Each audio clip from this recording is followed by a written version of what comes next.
Welcome back, Investor Bays. So I'm out here. I came to pick up my new set of business cards and flyers. So I made them last night online, sent them to Office Depot, and they were ready and available for pickup this morning. So that's really cool. So the plan for today. So what I'm going to do today is I'm going to go look at some apartments for arbitrage. I'm going to check out a few different units and see what they have. I'm going to drop off some flyers as well. I'm going to talk to them. I'm so grateful for this group that we formed last week to hold each other accountable for social media posting, advertising, marketing, everything that we need to do to get this business off the ground. So this is really out of my comfort zone. I am not a poster. I am not a video maker, but this is something that is essential to connect with the community and hopefully to gain more information and knowledge and spread information and knowledge, and I am about that. So here we go. I showed these videos to my daughter last weekend and she told me I look weird, but that's okay. She's a hater, and we just gonna go with that. So anyway, this is the flyer. I don't know how it comes across on the video, but this is what I made last night on the computer. And basically what my plan is to hand these out to the people I connect with to talk to them about the midterm rental business. So yesterday I talked to a group of social workers who one of their job is to help with patient discharge planning. So my goal and my thought was, these are the people who are coming in direct contact with patients, and that's another segment of people that are going to be using medium-term, mid-term rentals. So because where I'm situated is around a lot of hospitals, rehab centers, skilled nursing facilities, etc., we get a lot of out-of-towners that come here just for treatment. Here in Houston, we have major hospitals that do very specialized care, so people come from all over the world really to get medical care, and sometimes they need a place to stay. If their treatment is needed for months at a time, weeks at a time, they will come and need a place to stay while they're getting their treatment, or their families. Sometimes they come with their families and they may be inpatient, but their families need somewhere to stay. So I realized that's another market to tap into when you're trying to market midterm rental housing, 30 days or more. So I talked to social workers yesterday and asked them about how do they refer patients for these things. So we'll have patients that are being discharged from the hospital. They need a place to stay that's local for a variety of reasons. And me working in the hospital, we call the social workers and we say, hey, Mrs. So-and-so is being discharged today, but she has nowhere to stay, but her treatment plan is for another 4 to 6 weeks, and they help them find places. Now, sometimes they help them with the financial piece, like if they need money or assistance to pay for their stay, they can, connect them with resources like that. And sometimes they just give them a list of Airbnbs or hotels in the area with no real investment in any of the properties they recommended. So I talked to them some more, asked them a little bit more about what the patient's needs are, what are the common threads, and one of the things that kept coming up was patients want a place that's close by to the hospital, because sometimes they have to come in daily for treatment, so that transportation and commute is important. And they want a place that's safe and comfortable, so when they're done with their treatment for that day, they're coming to a place that feels comfortable and home-like and not like a cold, sterile hotel room.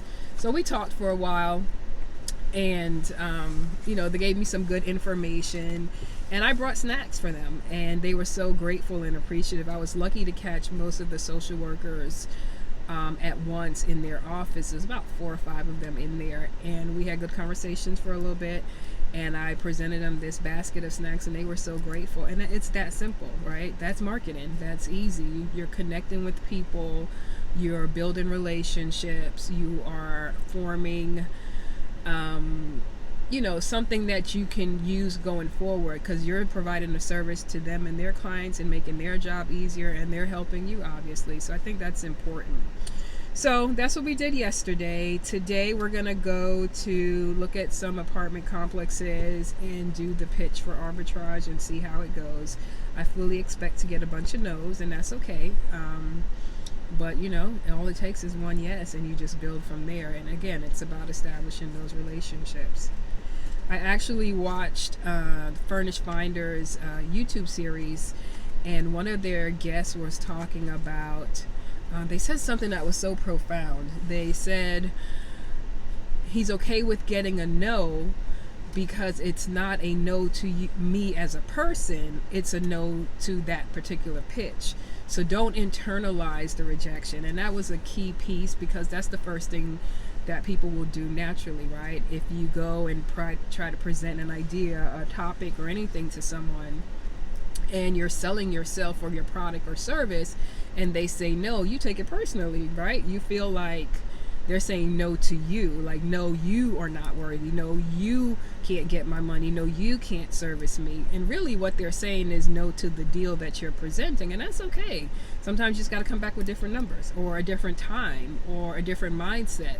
And so just don't internalize it. Don't personalize it that you have been rejected. Your pitch was rejected, and that's all right. It may not be right for them, and you won't go on to the next person, and they're so happy that you came because you were exactly what they were looking for. So that's a key piece as I go out today and market myself, and we're going to see what happens. And either way it goes, it's a learning experience, so you can't lose. So that's the next step. Stay tuned. I'm going to remember to videotape it this time. I was actually out a few days ago looking at properties to purchase, and the plan was fully to bring the camera along, bring the audience along, and just, as we walk through the different buildings and properties with the realtor. And I tell you, as soon as I got to the first property, I was so caught up in the process, completely forgot to record it.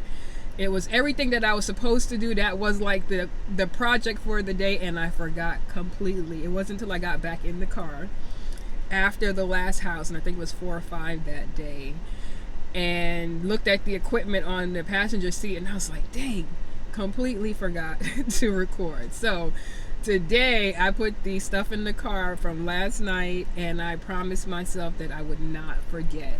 So the first part, it's a 3-part day, right? So the first part was to pick up the flyers from Office Depot. Then I am going to tour some apartments and see what happens, and then we're going to hopefully edit it and get these videos up and out there. So if you want to continue on this journey, please follow me. I'm going to try to be less stiff, according to my daughter, and just be a little more relaxed. And that means if I make more mistakes, you can't say anything, because I'm just trying to be a little more natural and not overthink it, not try to worry about the logistics as much as the content. So let's just get the content out there, and we'll see what happens. Either way, stay tuned. I'll let you know what we find, and we'll see how it goes. Talk to you guys later. Ciao.